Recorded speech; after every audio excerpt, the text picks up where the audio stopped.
দেখেন কোন দেশে আমরা বসবাস করি। একজন প্রবাসী ভাইয়ের কাছ থেকে 4.5 লাখ টাকা ক্যাশ নিছে এবং ওনার আরো কিছু খরচ দিতে সব মিলে প্রায় 5 লক্ষ টাকা খরচ গেছে। আমরা কোন দেশে বসবাস করি ভাই? দেখেন একটা গরিব মানুষ জমি বিক্রি করে দাঁড় দেনা করে সেরা এই প্রবাসী আইছে পরিবারের মানুষের স্বপ্ন পূরণ করার জন্য। আর এই প্রবাসীর বুকের মধ্যে ভাই ছুরিটা মারছে, বুঝছেন? আজকে 3 মাস ধরে বসে রয়েছে, বলছে 1 বছরই কেমন দিব, হোটেলের মধ্যে চাকরি দিব। এখন যে লোকে আনছে ওই লোকে আইন না আরেক লোকের কাছে দিয়া দিছে। উনি হচ্ছে ভিসা যে লোক দিছিল আর কি। আর যে লোক আনছে উনি একজন দালাল, আর যে ভিসা দিছে উনি আরেকজন দালাল। 2 দালালে মিল্লা মনে করেন এখনই প্রবাসীরা ই কেমাও দিতেছে না, কাজও দিতেছে না। আমরা বাংলাদেশের মানুষ কতটা খারাপ হইতে পারে আপনি একবার চিন্তা করে দেন। আরে যে মানুষটা আইসি মানুষটা গরিব একদম, যে লোকে আনাইছি লোকে খুব ভালো করে জানে যে মানুষটার পরিবারের অবস্থাটা কি। আপনি যাই না শুই না কেমনি এই মানুষটার সাথে বেইমানিটা করলেন? আপনার বুকটা কি ভাই একটুকু কাঁপে নাই?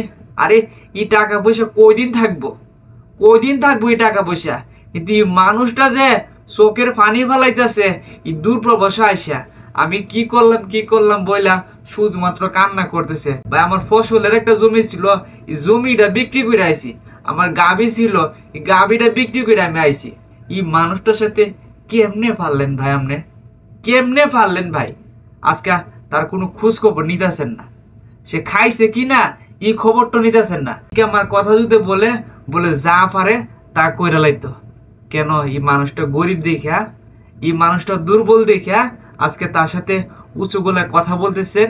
আমি আপনাদের সামনে এসে বলতেছি আমি ওনার সব তথ্য নিব, ওনার সব তথ্য নিব, মানে যে দালাল আর কি ওনার সব তথ্য নিব এবং সেটা আমি এমনভাবে পাবলিশ করব যেন আর কোনো দালাল এমনভাবে প্রতারণা না করতে পারে আমার দেশের মানুষের সাথে, আমার দেশের গরিব অসহায় মানুষের সাথে। এমনভাবে আমি এটার প্রতিবাদ করবো ইনশাল্লাহ। আর ওই ভাইকে হচ্ছে আমি বলেছি ভাই আমি আপনাকে একটা চাকরির ব্যবস্থা করে দিব ইনশাল্লাহ, আমার উপরে ভরসা রাখেন, আমি সর্বোচ্চ চেষ্টা কইরা আপনারে একটা চাকরির ব্যবস্থা করে দিব ইনশাল্লাহ। আমি আপনার চোখের পানি বিতা যাইতে দিব না ভাই, আপনার স্বপ্নটা বাস্তবায়ন করার চেষ্টা করব, আমার পক্ষ থেকে সর্বোচ্চ চেষ্টা করব। আপনারা শুধুমাত্র একটু দোয়া করবেন।